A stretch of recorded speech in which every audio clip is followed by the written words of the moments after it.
You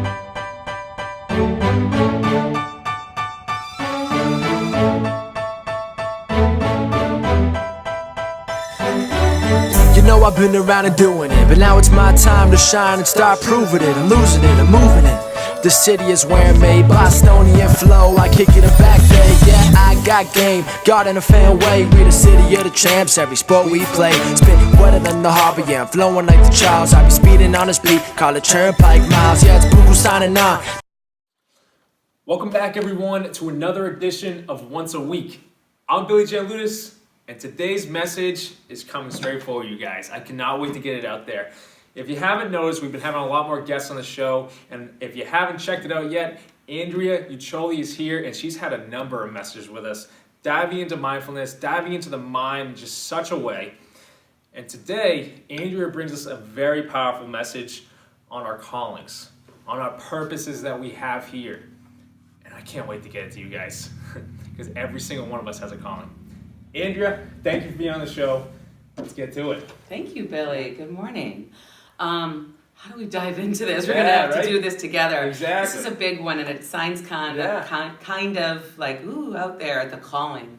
I don't want it to sound so strange. Mm-hmm. But we all do have a calling, and 100%. We all do have a purpose. And we both touched on some of our past negative experiences. Mm-hmm. We both went through a trying time a couple of years ago, and we usually touch that on almost every one of our videos, which is why we do these videos, because we have been able to shift with our mind and our positive attitude, for lack of a better phrase. We've been able to shift out of negativity and physical pain and whatever, not sleeping well or eating well. We've been able to do that, and we have found our calling. And I believe my calling is to help people. And as low as that sounds, I think it's enormous and huge, as do you with your personal training, and myself with my mindfulness work, helping kids and helping a lot of women, I will say, that have gone through such a horrific time with relationships, divorce, or not being mind and body healthy, fit. Exactly. So that is my calling, and I've seen drastic changes in myself and in my clients because we were able to shift the mind. Yeah, exactly. Yeah, I agree to all that. I think every single one of us does have a calling. Every single one of us has a purpose, and every single one of us has a story. Yeah. And if you disregard the idea of having a calling, a purpose, like some people do, but if you dig deeper, it's there. And like you touched on, we've been through struggles, and we're probably going to go through more struggles. We all have, yeah, right. Everyone goes through a struggle, but if you can take a step back at that and you can see what that created in you, there's strengths there. And like you said, you feel your calling is to help people. I feel my calling is to help people. I've been driven since the day I was born to help people. Yeah. And when you see where it's become now, after going through all those pains, those struggles, and everything that shaped you, to the success and the achievement, to the action you're taking now, you can't deny it. No, you can't deny it. Absolutely not. Yeah. And what we want to dive into with you guys today is how that process kind of occurs. Right. And Andrew, you want to touch on the mind aspect and everything. Yeah, I do. So when I was going through my stuff, when you're going through a tough time, everybody goes to that place of, what do I do now?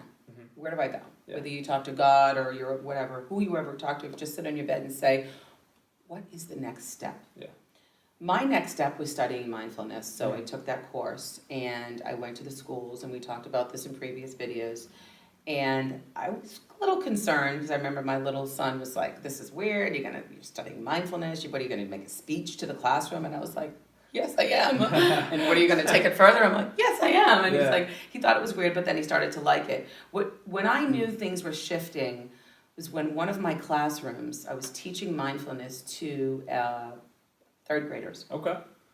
And I was like, okay, this is working. It's nothing negative. It's a feel good. But I was hitting a wall. Like I was just teaching and talking about ways to alleviate conflict in the home and stress in the home. And it was feeling good. But then one day, this little boy came up to me and he hugged me really tight. And he's like, you're here.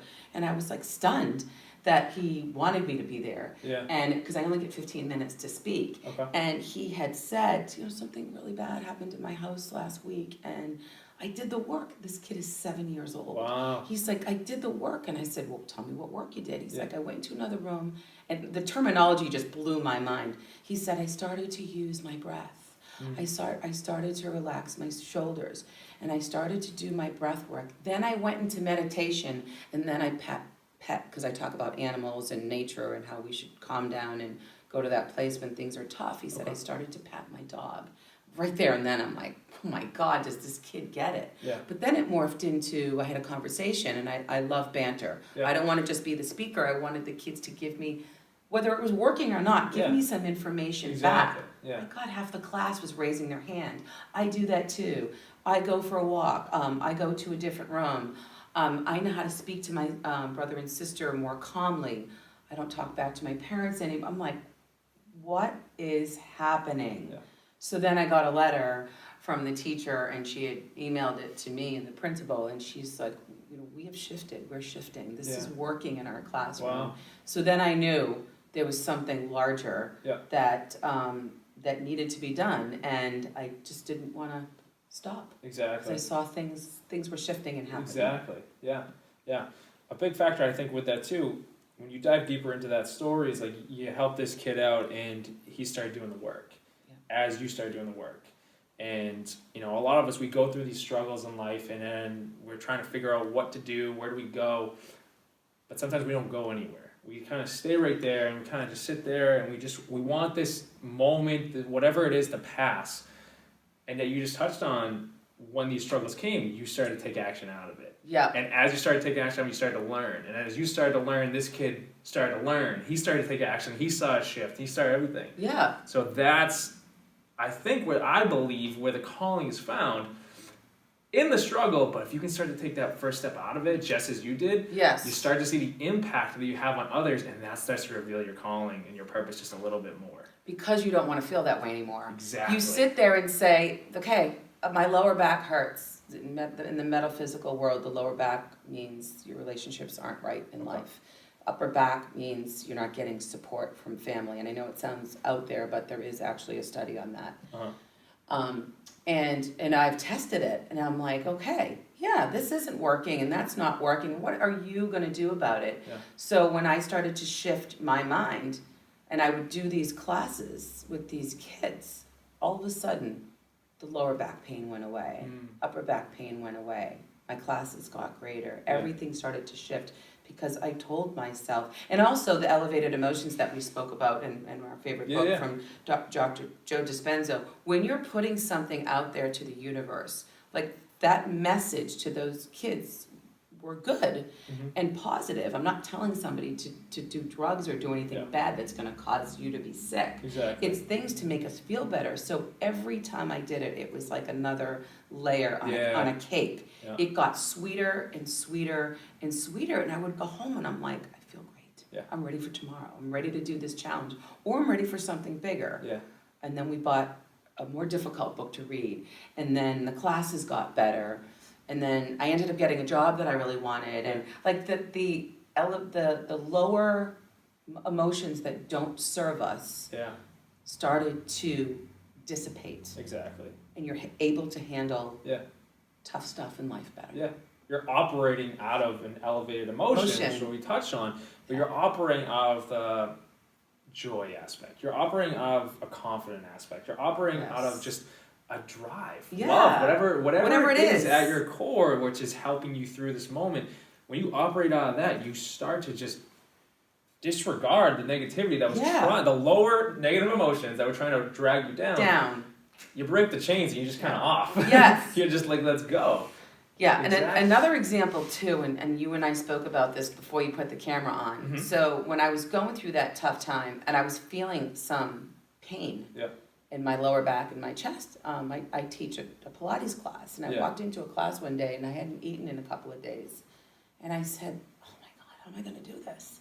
How am I going to teach this? In my mind, I was like, how do I put on that mask for 45 minutes?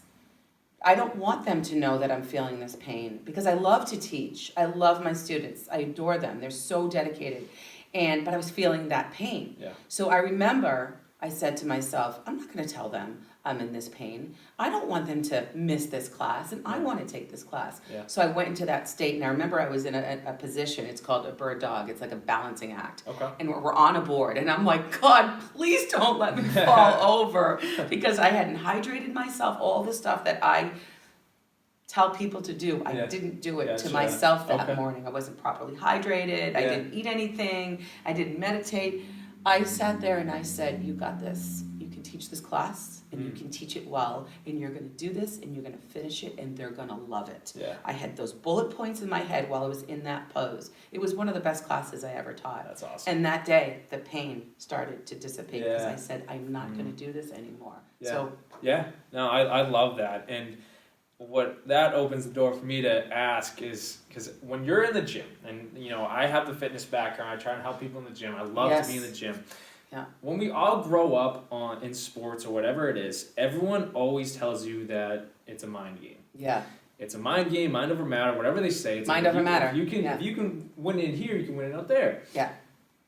Getting myself to understand that at a younger age, or getting kids to understand it today, is just so difficult. But in your example, you just touched on it, where with elevated emotions and everything that helped you get through, you're telling yourself repeatedly that you can't do it. You're speaking that truth into existence, and you're experiencing it as you do it.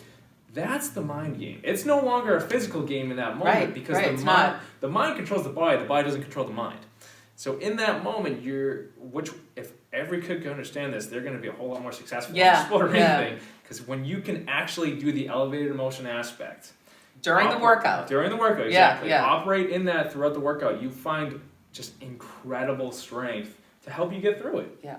And will you win? You know, possibly, but that pain aspect, or succeed through that task. It doesn't have to be a winning of the game. Exactly. You get like stronger through win to yourself. Yeah, exactly. Yeah. Exactly. And that's the mental game. Right. It's and the mind. That depiction isn't really depicted that much when we tell kids today to, hey, mind over matter. All right, well, what does that mean?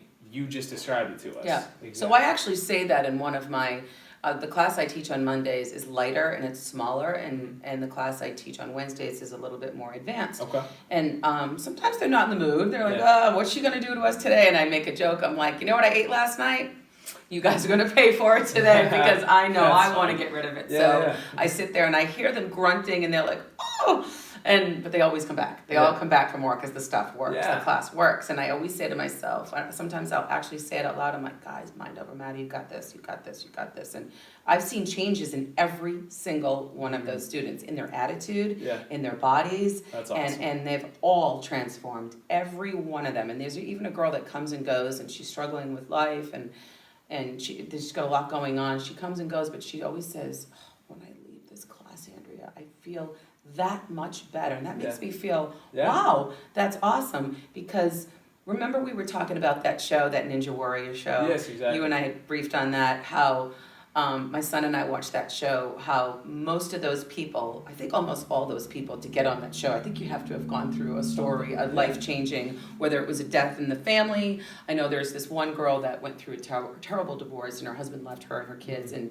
she was crying for 6 months straight, and then something inside of her, my little boy's like, Mommy, you should get on that show. You look like this girl. And I'm not going to do the show, but I love her story. And mind over matter, like she's a fitness girl, but to go to that place of what they accomplished, like I can just see them with their hands and the way they do the bars, and like it's almost like not even human.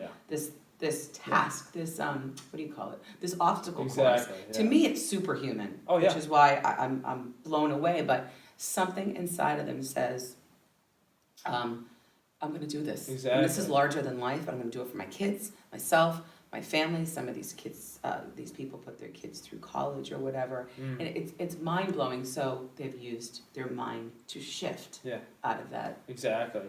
It's incredible. Bad place. And on that, where they use their mind to shift out of it and to take it out of a physical aspect, with your calling, with your purpose and whatnot, so many people think that it's not going to happen.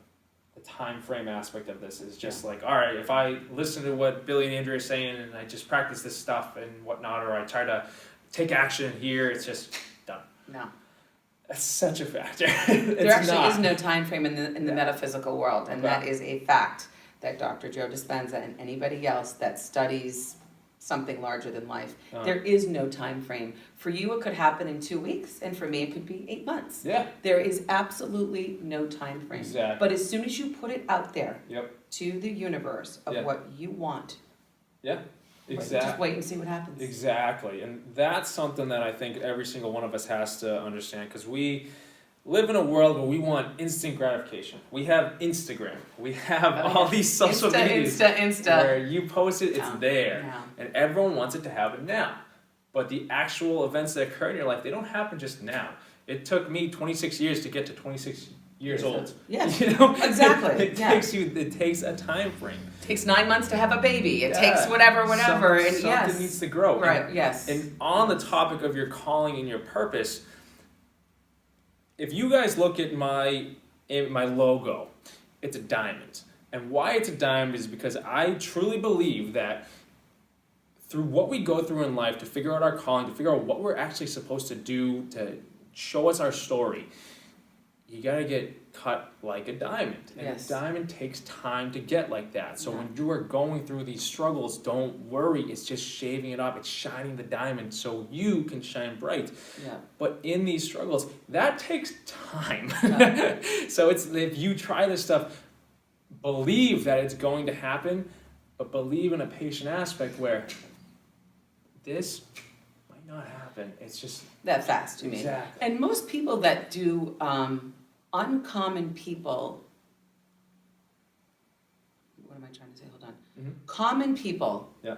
that do the uncommon usually come from some sort of difficulty Yeah. or tragedy, Yeah. or it's typically not the person that grew up with the spoon and silver spoon and everything's been perfect. You had to have gone Yeah. through something Exactly. because you felt that scarcity, Mhm. you felt the lack of abundance, you felt physical pain, emotional pain.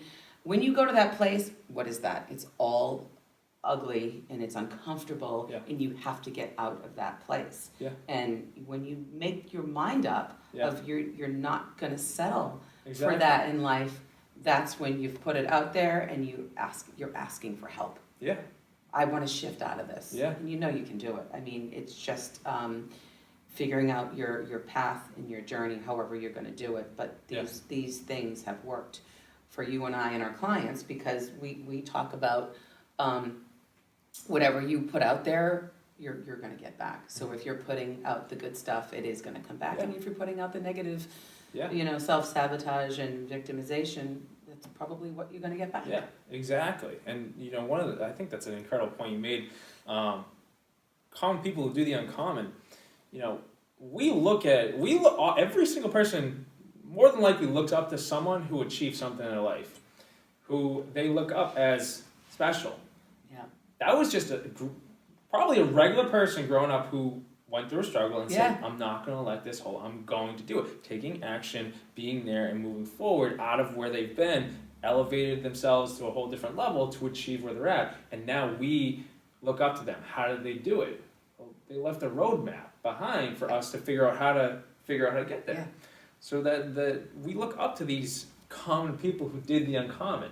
But if we're calling them common people, and you call us common people, we're the same. We're the we just same. take action out of it. Yeah. Exactly. I think it's awesome. I know, I love that phrase. And there's two more major points I want to get for this video. Walk your truth. I think that's such a powerful phrase, but not too many people do it. That's my favorite phrase too. I just said the other phrase was my favorite, but walk your Yeah. truth. And that is also, we talked about my book last week. Yes, exactly. Getting mindful through trauma. Mhm. Walk your truth. What is your truth? Yeah. Like who are you and what are you Exactly. about? Walk your truth. And if something happened that you know that you were the cause of in your life, okay, so you did it, okay? So forgive yourself. Exactly. Whatever it was, and walk through your truth, which is your life purpose. Yeah. You know who you are. Exactly. We all have if you close your eyes, we all have a sense of where the light is. I just read this in a book. If everybody went into meditation right now and we did a meditation course with one of your room full of all the people that you motivate, and you said, close your eyes right now and connect to the light. We intuitively and instinctively know where the light is immediately. Your eyes, your head just goes up. Gotcha. You connect to the light. You also can connect to your truth. That's the awesome. same. It's parallel. Yeah, that's awesome. And you touched on the second point I wanted to make, forgiving yourself.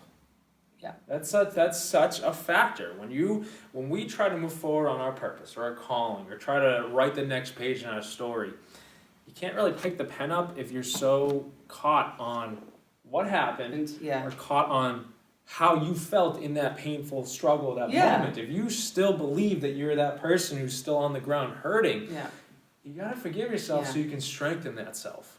And you just touched on it with Walk Your Truth, but you gotta forgive your past. You gotta. Thank you for saying that. Forgive your past, and you have to forgive life. Because if you're gonna sit there and say, why is life doing this to me?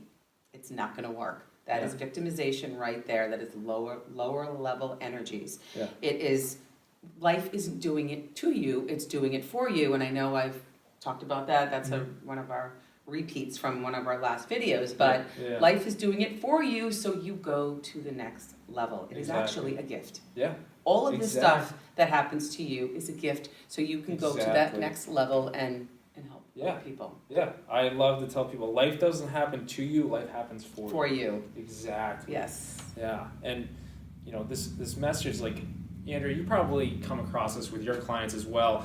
When I'm talking to someone and I'm trying, whether it's life coaching or it's a young kid who I'm mentoring or just speaking to people and they raise their hand, just in one conversation, I've been able, it's a gift that I've been given, but I've been able to listen to them and I can hear through their own words, their own depiction of themselves, what their skills are, what their gifts are, what actually makes them the person they are, the gifts they have, the great person they have inside, but they don't see it that way.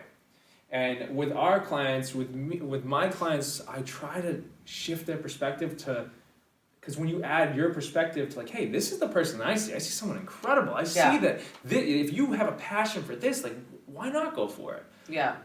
But they don't believe they can because whether it's worldly thinking, they think or their self-esteem was knocked down a few notches from an experience. Exactly. Yeah. But when we come across people, it's like it's there. Yeah. I can see that this person just reaching out inside just wants to create something in their life. That's their calling. They have a purpose. And I come across that on so many people, but every single person has a purpose. Every single person has a calling. Yeah. And no matter what happens to you in life, it's trying to get you there. Yeah. And you can look, instead of looking back at what happened, you start looking forward to where you're supposed to go. You start to see the way you're supposed to go. Yeah. Yeah. Yeah. It's the truth. It starts to become clearer. Exactly. Like think of a hallway that's got fog in it or it's dark. Like, things start to it starts to get brighter and you're removing negative energy and you're in this clarity but you gotta do the work. Exactly. And the work to me has been calmness and positive thinking. And I realize it does sound cliche. If I watched one of these videos for the first time, I'm like, okay, the power of positivity, writing it down, doing some exercises. Well, what are you going to do? Like, not do the right thing or not be in a state of calmness, a state of the power of positivity? All of those things are going to get you to the other side. Exactly. Our goal is to get out of whatever happened, and to get to the other side, there has to be a path. Yeah. And you got to create it yourself. Exactly. Yeah. I agree. Yeah. No one's going to hold your hand, but we got great tips. Exactly. Yeah. But Andrea, I thank you so much for being on the show. Guys, this is a powerful message. I want you to run with it. Your calling, your purpose is just waiting for you. And if you haven't come across it yet, keep looking for that path. The clarity is coming. The clearness is coming. Yes. You're going to find it. But rewatch this video if you have to see the steps that we put out there. Go for it. And guys, Andrea has some incredible knowledge on this stuff. You can dive even more into it through her book, Getting Mindful Through Trauma. It's now available on the Kindle and everything, guys. Go check it out. And lastly, me and Andrea were talking.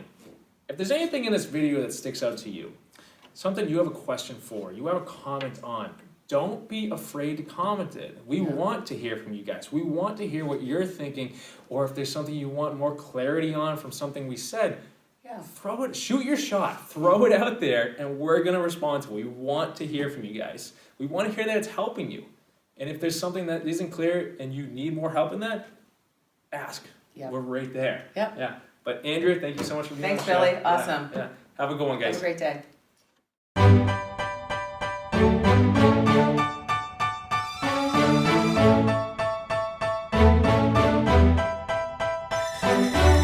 You know I've been around and doing it, but now it's my time to shine and start proving it. I'm losing it, I'm moving it. The city is where I'm made.